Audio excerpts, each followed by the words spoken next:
Hello student, आपके इस channel पे स्वागत है। आज आपके सामने एक नया टॉपिक लेकर के आए हैं। इटली का एकीकरण के मार्ग में कौन कौन सी बाधाएं थी, यानी इटली के एकीकरण में कौन कौन सी बाधाएं थी। सबसे पहले हम लोग समझेंगे एकीकरण क्या है। एकीकरण के संदर्भ में जैसे आप सारी चीज़ें को समझ लेंगे तो अपने आप एकीकरण क्लियर हो जाएगा कि एकीकरण होता क्या है। एक एग्जाम्पल के थ्रू समझाते हैं। जैसे देश आज़ाद हुआ जब भारत, तो आज़ादी के पहले भारत जो है छोटे छोटे राज्यों में बटा हुआ था। छोटे छोटे राज्यों में बटा हुआ था, यानी अलग अलग राज्यों पे अलग अलग शासकों का शासन था। एक व्यवस्था नहीं थी पूरे भारत में, ना एक न्याय व्यवस्था थी, ना एक कर व्यवस्था थी, ना एक प्रशासनिक व्यवस्था थी। अलग अलग राज्य थे और मनमानी तरीके से शासन करते थे। मान लीजिए अगर कोई बाह्य आक्रांता आक्रमण भी करता था तो केवल जिस राज्य पे आक्रमण होता था वही केवल अपने सीमा की सुरक्षा करता था, बाकी राज्यों से कोई मतलब नहीं होता था। तो सिंपल सी बात है कि सारे राज्य जो है अलग अलग थे, उसमें एकीकृत रूप कोई प्रदान नहीं किया गया था। लेकिन जब देश आज़ाद हो गया तो आज़ादी के बाद इन राज्यों को क्या किया गया, एक करके एक भारतीय संघ का निर्माण किया गया। तो इस तरह से इस एग्जाम्पल के थ्रू समझेंगे कि इटली भी जो है अलग अलग राज्यों में डिवाइड था। अलग अलग क्षेत्रों पे अलग अलग शासकों का शासन था। अब इनको एक कैसे किया जाता, एकीकृत कैसे किया जाता, क्योंकि इसके मार्ग में बहुत सारी बाधाएं थी। ये बाधाएं क्या थी, इन बाधाओं के संदर्भ में हम लोग अध्ययन करेंगे कि कौन कौन सी बाधाएं थी, उनके संदर्भ में देखेंगे। सबसे पहले देखेंगे वियना की कांग्रेस। वियना की कांग्रेस क्या है, ये कौन सी मार्ग में बाधा है, इसको समझेंगे बहुत इजी तरीके से।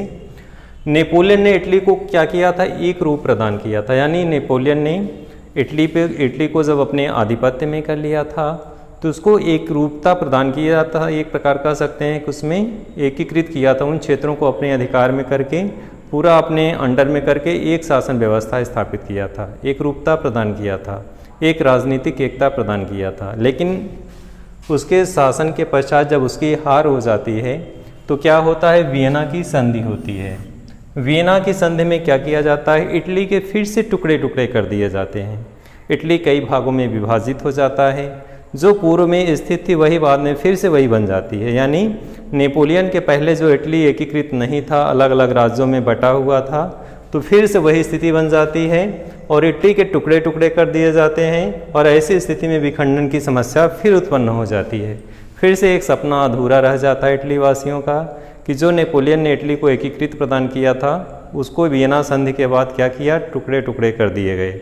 यानी जो नेपोलियन का जो क्षेत्र था पूरा इटली, उसको जो उसने एक कर दिया था, उसको क्या किया गया, यूरोप में फिर से उसको विखंडित कर दिया गया। किस संधि के बाद, वियना संधि के बाद। तो वियना संधि के बाद जो है वो सपना एक बार फिर से अधूरा रह गया और इटली के एकीकरण की समस्या बनी रही।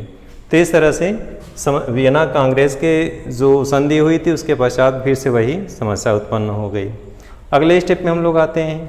अगले स्टेप में क्या है, सेकेंड हेडिंग, अनुदारवादी शासक। इटली के जो अनुदारवादी शासक थे, रूढ़िवादी थे, उनकी क्या सोच थी, उनकी क्या मानसिकता थी, इसको समझेंगे कि वे इटली में जो राष्ट्रीयता की भावना का विकास हो रहा था उसके खिलाफ थे, राष्ट्रीयता के खिलाफ थे। क्योंकि रूढ़िवादी विचारों के जो लोग होते हैं वो आधुनिक मानसिकता की सोच के विरोधी होते हैं, जनतंत्रात्मक व्यवस्था के विरोधी होते हैं। वो नहीं चाहते कि उनके खिलाफ कोई आवाज़ उठाए, कोई उनके खिलाफ कुछ बोले। तो उन्होंने क्या किया, जो अनुदारवादी शासक थे वे अखबारों पर प्रतिबंध लगा दिया, किताबों पर प्रतिबंध लगा दिया, नाटक पे प्रतिबंध लगा दिया और गीत पे प्रतिबंध लगा दिया। क्योंकि ये सारे माध्यम थे, इन माध्यमों से शासक का क्या किया जाता था, आलोचना की जाती थी, उनके नीतियों की भर्त्सना की जाती थी, गीतों के माध्यम से, नाटकों के माध्यम से, किताबों के माध्यम से, अखबारों के माध्यम से। ये सारे ऐसे माध्यम हैं,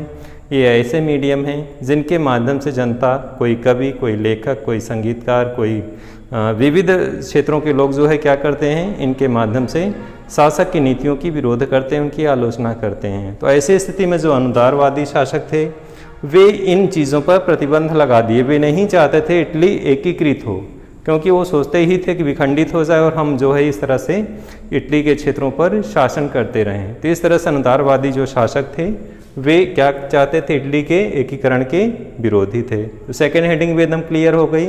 बहुत सिंपल टॉपिक है ये और बहुत इजी है और कह सकते हैं कि ये बोर्ड एग्जाम में चूँकि बहुत ही महत्वपूर्ण ये प्रश्न आता है इस रूप में, इसलिए इस टॉपिक को लेकर के आज आए हैं।